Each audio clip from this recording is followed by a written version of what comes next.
مسجد میں آنے والا جنتی مہمان نوازی کا مستحق ہے۔ سیدنا حضرت ابو ہریرہ رضی اللہ تعالی عنہ سے روایت ہے، وہ بیان کرتے ہیں کہ نبی کریم صلی اللہ علیہ وسلم نے فرمایا، جو شخص صبح کو اور شام کو مسجد کی طرف گیا، اللہ تعالیٰ اس کے لیے جنت میں مہمان نوازی کا سامان یعنی ہر مرتبہ تیار کر دیتے ہیں جب بھی وہ صبح یا شام کے وقت گیا۔ فائدہ: ہر مسلمان کے لیے ضروری ہے کہ وہ ہر نماز باجماعت آ کر مسجد میں ادا کرے، جیسا کہ اس کی اہمیت کے پیش نظر آپ صلی اللہ علیہ وسلم نے حضرت عبداللہ ابن مکتوم رضی اللہ تعالی عنہ جو کہ نابینا صحابی تھے، انہوں نے آپ صلی اللہ علیہ وسلم سے اجازت طلب کی کہ میں مسجد میں حاضر نہیں ہو سکتا، مجھے اجازت دیجیے کہ میں گھر پر نماز ادا کروں، لیکن آپ صلی اللہ علیہ وسلم نے انہیں بھی گھر میں نماز ادا کرنے کی اجازت نہیں دی۔ نیز آپ صلی اللہ علیہ وسلم نے فرمایا، اکیلے شخص کی نماز سے جماعت کے ساتھ یعنی مسجد میں آ کر نماز پڑھنا 27 درجے زیادہ ثواب رکھتا ہے۔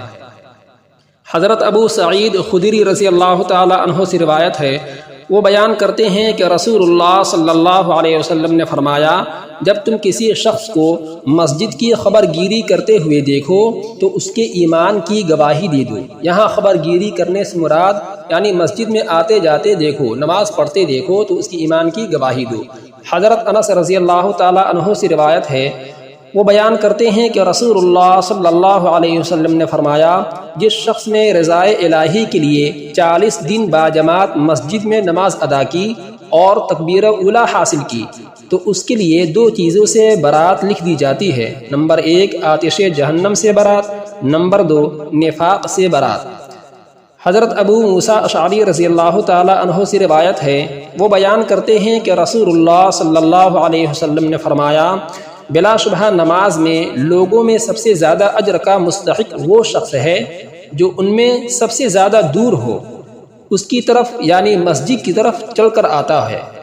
مسجد نبوی کے گرد چند مکان خالی ہوئے تو بنو سلمہ نے مسجد کے قریب رہائش منتقل کرنے کا ارادہ کیا تو آپ صلی اللہ علیہ وسلم نے فرمایا، اے بنو سلمہ، اپنے موجودہ گھروں میں ہی رہو، یعنی مسجد کی طرف آتے وقت تمہارے قدم لکھے جاتے ہیں۔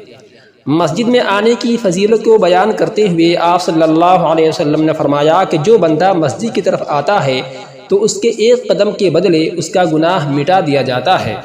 اور دوسرے قدم کے بدلے اس کے درجات کو بلند کر دیا جاتا ہے۔ حضرت ابو دردہ رضی اللہ تعالی عنہ سے روایت ہے، وہ بیان کرتے ہیں کہ رسول اللہ صلی اللہ علیہ وسلم کو میں نے فرماتے ہوئے سنا کہ آپ صلی اللہ علیہ وسلم نے فرمایا، المسجد بیت کل تقی، مسجد ہر متقی یعنی ہر پرہیزگار کا گھر ہے۔ حضرت بریدہ اسلمی رضی اللہ تعالی عنہ سے روایت ہے کہ وہ نبی کریم صلی اللہ علیہ وسلم سے بیان کرتے ہیں کہ آپ صلی اللہ علیہ وسلم نے فرمایا کہ اندھیروں میں مساجد کی طرف بہت زیادہ چل کر جانے والوں کو روز قیامت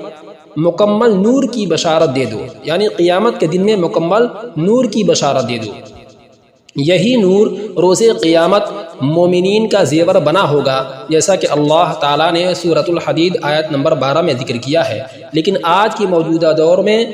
مسلمانوں کی غفلت نمازوں سے اتنی زیادہ ہو گئی ہے کہ اسی کو دیکھتے ہوئے علامہ اقبال نے ایک شعر کہا تھا کہ مسجد تو بنا دی شب بھر میں ایمان کی حرارت والوں نے، من اپنا پرانا پاپی ہے برسوں سے نمازی بن نہ سکے۔ اللہ ہم سب کو نماز باجماعت تکبیر اولیٰ کے ساتھ ادا کرنے کی توفیق عطا فرمائے، آمین۔